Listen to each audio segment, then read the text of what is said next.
Hey, it's Pete, and welcome back to Question Christ. And I'm sure by now you've heard of the terrible tragedy that has happened in Aurora, Colorado. A gunman coming in, shooting up a packed movie theater, killing 12, and critically injuring many, many more. And when things like this happen, usually the cry goes out, where was God in this situation? My friend David from the Pursuit blog did a great video recently about how we are given choice and what we do with that freedom. And I highly suggest you check it out wherever the link is, somewhere around here.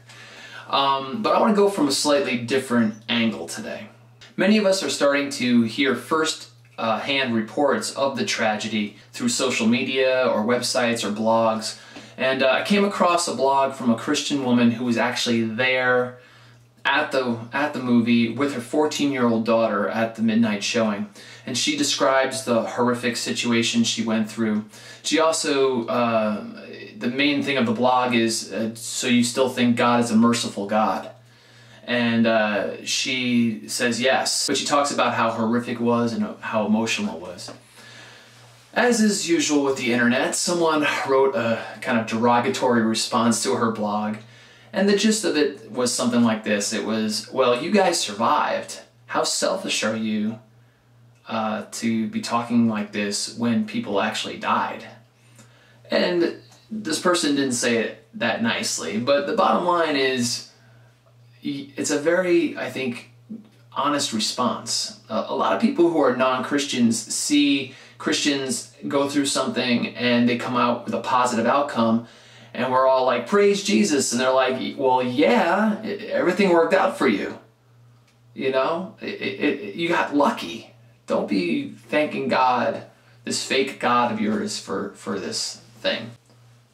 So I think the real gist of the question this guy was asking was, what would have happened if you didn't make it out of that theater alive? Or more importantly, what if you had made it out alive and your 14-year-old daughter hadn't? Then how merciful would God be in your eyes? And I think it's a very honest and valid question. So what I want to do is talk to you about some stories where that did happen and how God showed up in these people's lives. First story I want to tell you about is this woman who had her only son, and he went to a party of some sort, and there was a fight, and this son of hers was shot. They catch the guy. The guy is sentenced for 25 years to life. He's going to prison.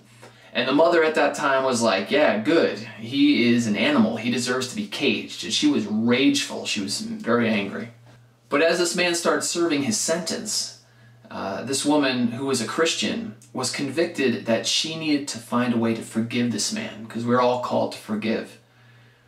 And so through the course of this person's incarceration, she meets with this guy regularly. And she's praying and she's asking God to change her heart to forgive this man.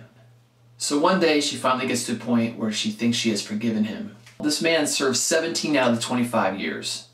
And when he got out, this woman brought him to her apartment complex. And with her approval, asked the landlord to give this gentleman the vacant apartment right next to where she lives. So this gentleman who shot her son is now her neighbor with her approval. This gentleman, so overcome by this act of mercy, is now a Christian who is now going out to prisons to talk about his story, to talk about forgiveness, to talk about second chances that God gives us and people who honestly follow the gospel give us. And it's transforming what has happened in this person's life. You can check out the link down below. This is how God comes to us in these moments. He gives us free will, and people choose evil sometimes, but he comes and does something remarkable in this pain and suffering. There's another story in Colorado, but 12 years earlier. A girl named Rachel Joy Scott. She was the first victim in the Columbine shooting. Now, Rachel kept a lot of journals, and she was a devout Christian.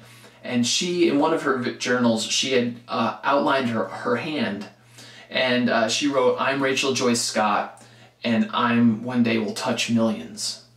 And all her journals were talking about how she wanted her life to mean something, that she wanted to be used by God some way, and she felt that she was going to be used some way. She had impacted people so much, her fellow students, that they actually made kind of like a shrine at her car that she had left that morning as she walked into school in the parking lot. But what about her family, who was left with the aftermath? Not only were her parents destroyed about this, but her brother actually was in the tragedy as well. He watched 2 of his friends be killed right next to him, as well as losing his sister. And this family has come to the point where they have forgiven these 2 who started this Columbine massacre. The father now goes around and talks about forgiveness in the midst of these senseless tragedies. And they're using this pain in their lives to show the glory of God. This is how God comes. This is how God comes. He comes and gives us superhuman strength.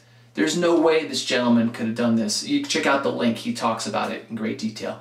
There's no way that someone can move their only son's killer right next door to them and forgive them.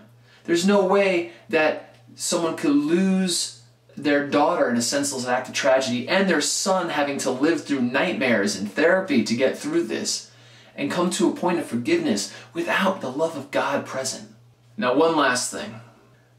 There was another thing that happened in Colorado last week. There was a girl named Petra Anderson, and she was one of the people shot. She wasn't killed, but she was shot, and she was shot badly in her arms and her body, and she got shot straight in her face.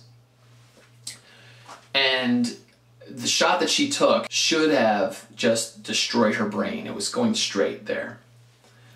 When the surgeons went in to try to save her and to get into her brain, they found what was supposedly a defect in her head, where she had this kind of tunnel that was already predisposed in her head. It was already in her head. And when this gun bullet went through her face, it actually got right where this little tunnel in her head starts and took the bullet through without touching any of the vital spots in her head, in her brain. And it's just, some people call it a fluke or lucky. That is an act of God. That is a miracle. This woman is supposed to fully recover. And it's absolutely amazing. So we don't know why God allows all these things to happen, but I do know that the God of the universe, the God who loves you and me, the one who gave us Jesus to show the way to him, the one who gave us Jesus to die for our sins, this God can come in the midst of pain and suffering and tragedy and senseless violence and still do amazing things to impact many, many people. It is great, but it's still sad and tragic what happened. But God will use the pain that someone else caused because they had a choice and they chose wrongly. God will take that pain and impact people for good through that pain, taking nothing away from the pain that the victims feel. So anyway, I hope you're with me in praying for these people. Aurora is going to need a lot of prayer. And let me know how I can pray for you. Let me know if you have any questions or comments. I'd love to hear it. Subscribe. There's going to be another little link coming up. Subscribe to the videos. And thanks.